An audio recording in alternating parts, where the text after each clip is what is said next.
So let's talk about why creative confidence depends on emotional safety. If you struggle with consistency, if you get in your head, if you shrink your ideas, if you fear being seen, it's not because you're weak. It's because your nervous system doesn't feel safe being creative. Let's talk about why this matters more than anything.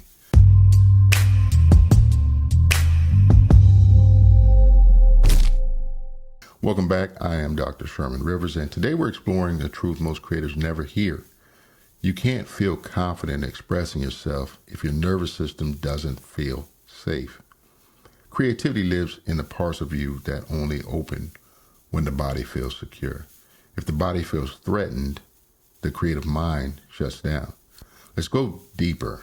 First and foremost, creativity comes from your higher mind, not your survival mind. There are two dominant states.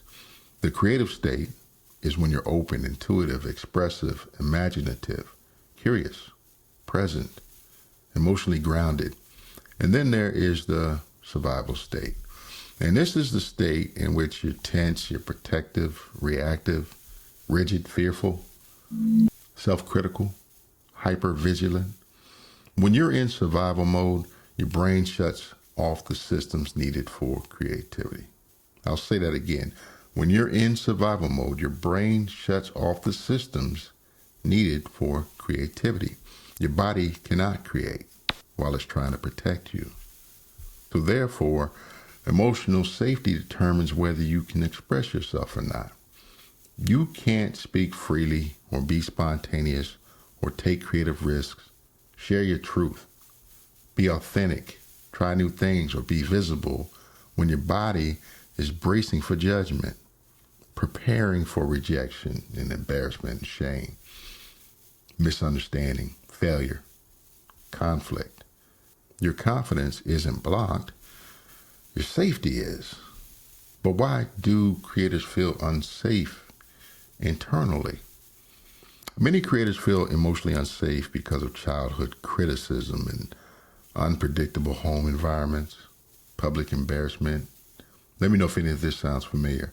Harsh teachers, perfectionistic parents, traumatic failure, toxic workplaces, past rejection, bullying, audience negativity. Any of that sound familiar? If it does, let me know in the comment section below.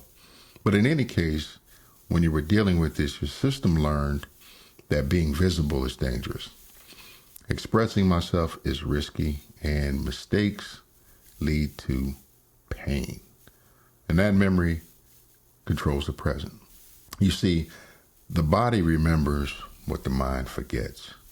Even if you logically know you're safe, you know that nobody will hurt you, you know that it's just a video, and you know that the audience doesn't matter.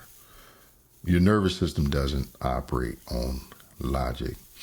Your body follows patterns, not philosophy. If your body learned that visibility equals danger, it will fight your attempts to create.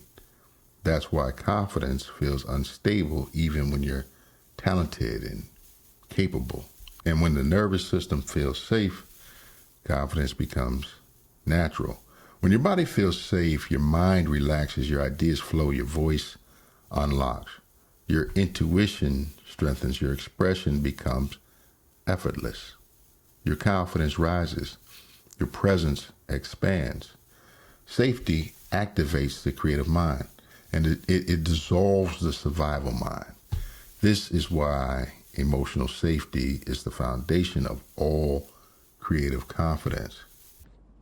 Hey, quick break, quick message. If you are stuck forcing output or constantly trying to control your creative process, this is for you. Creative Metaphysics is a free weekly newsletter exploring why creators struggle and how clarity replaces force. Join free at creativemetaphysics.com or scan the QR code you see on your screen. There's also a link down in the description. But how do we build emotional safety as a creator? Well, here's a practical path. You have to lower the stakes. You have to tell your system that this is not danger, this is expression. You have to create in low pressure environments. Privacy increases safety. You have to use micro expressions, small steps. And through these small steps, you can retrain your nervous system. Stop perfectionistic self-judgment. When you're harsh toward yourself, that equals danger. When there's some compassion, that equals safety. As always, ground the body. Breathing, movement, stillness, and then reframe visibility. Being seen is not a threat, it's an expansion. And lastly, build evidence of safety. Each expression teaches the body, I'm okay, I'm safe, nothing bad happened. Safety rewires confidence. So think about this. Creative confidence doesn't come from height or talent or strategy. It comes from emotional safety. When your nervous system feels protected, your voice becomes powerful, your presence becomes natural, and your creativity becomes limitless. Next up in this micro series, we'll talk about how to become the version of yourself who creates with confidence.